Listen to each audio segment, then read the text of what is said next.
munaasabadan oo ahayd mid maqaamkeedu aad u sareeyo taasi oo lagu caleemay saarayay Suldaan Maxamed Aadan Golcad kaasi oo yeeratay beesha Axmed Saciid Harti kaasi oo lagu qabtay deegaanka Dhabansaar ee gobolka Sool xafladda caleemasaarka ayaa waxaa ka soo qayb galay wufuud kala duwan kuwaas oo ka kala yimid deegaano badan oo ka tirsan gobolka Sool xafladda caleemasaarka Suldaan Maxamed Aadan Golcad ayaa dhawaanahan laga dareemayay u diyaar garowgeeda guud ahaanba gobolka Sool sidii caadadu ahaydba waxaa madasha xafladda caleemasaarka lagu furay aayaadka Quraanka Kariimka iyo wacdi gaaban Rabbi subhanahu wa ta'ala waa weydiinaya mas'uuliyadda ay qaadeen Rabbi subhanahu wa ta'ala waana kala xisaabtamaya weey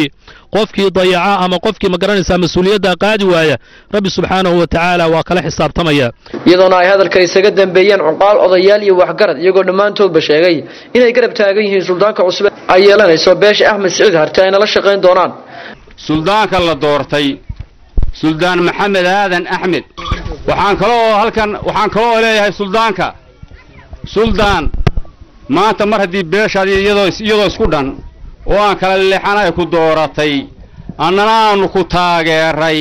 xil weyn oo ballaaran baa ku fuulay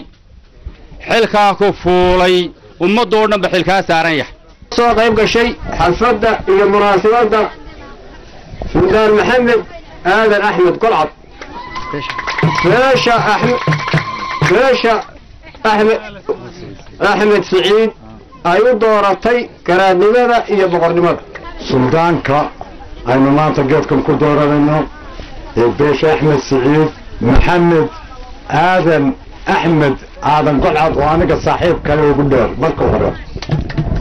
adaan dadka kale xigsanahayn siyaasadda aan ku darin dadkaaga hogaamiyo nabdaadihi maxamedow السلام عليكم ورحمة الله وبركاته شكرا waxaan beeshan Axmed Saciid uga mahad celinayaa doorashadii iyo soo qabanqaabintii Suldaan Maxamed Aadan Axmed oo maanta ay taariikhdu tahay 28 bisha 12 ka dhacday dooxadan xiriirood ee degmada Dhabansaar kamid ah wuxuu maanta oo taariikhda aanu sheegnay kamid ah uu ku biiray oo kamid noqday hay'adda guud ee madaxda dhaqanka ee dadka deegaanka wada dega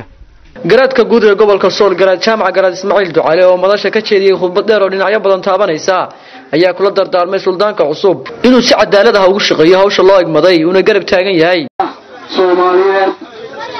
ku soo dhawaada kuleeyahay ku soo dhawaada dhaqanka beesha gudahanteen ku soo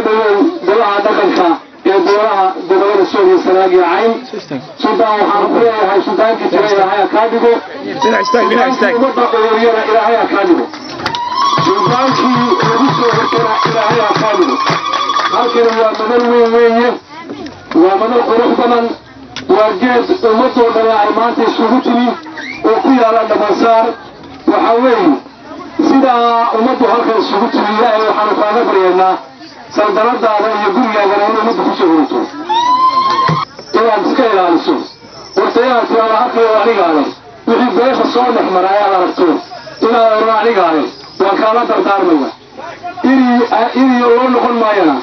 inaad orano aad gooshuura samaysid Axmed Saciid waxaan leeyahay suldaanka rag badan sameeyay u qabanaysaa oo ragga markooda aad tala siiso oo aadan oran waxa weeye inii loo noqon maayo aan wax leema yiraahdo waa lagu maadaya waxa weeye sultaan waxba laga sheegay sultaan waxa weeye hawsha aan kala saaran ma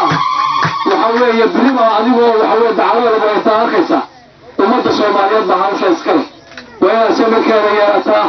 waa duqaadkeeda yeelataa waa in aadan oran wax leema yiraahdo ugu dambeyntii waxaa madasha caleemasaarka soo xidhay suldaanka cusub ee beesha Axmed Saciid Harti Suldaan Maxamed Aadan Axmed Golcad isagoo uga mahad celiyay cid waliba oo ka qayb qaadatay caleemasaarkiisa iyo dhammaan beergooyinka ka soo qayb galay munaasabadda xafladda caleemasaarka waanan runtii aad iyo aad baan ugu faraxsanahay in garaadku maanta igu soo dhaweeyay golaha dhaqanka ku soo dhawow golaha dhaqanka inaad ku soo biirtay aad iyo aad baan arintaas ugu faraxsanahay dadka halka maanta halka waqtigooda igu siiyay danahoodii oo dhan ii baajiyay tol guud ha noqdeen beesha Fiqishini ama beesha Dhulbaante ama beesha Axmed Saciid qof kasta oo waqtigiisa ii horay si gaar ah baan ugu mahad celinayaa ma hadda hore waxaan siinayaa ma hadda hore waxa iska leh oo aan dhamaanteen u mahad celinaynaa aanu afkiina ku hadlaya iyo afka islaamkaba ilaahi ina abuuray aynu adoomihiisa ahayn xafladana maanta isugu keenay inagoo nabad qabno caafimaad qabna oo dhamaanteen aynu faraxsanahay Mukhtaar Cabdi Jaamacad Royal TV Baas Aanot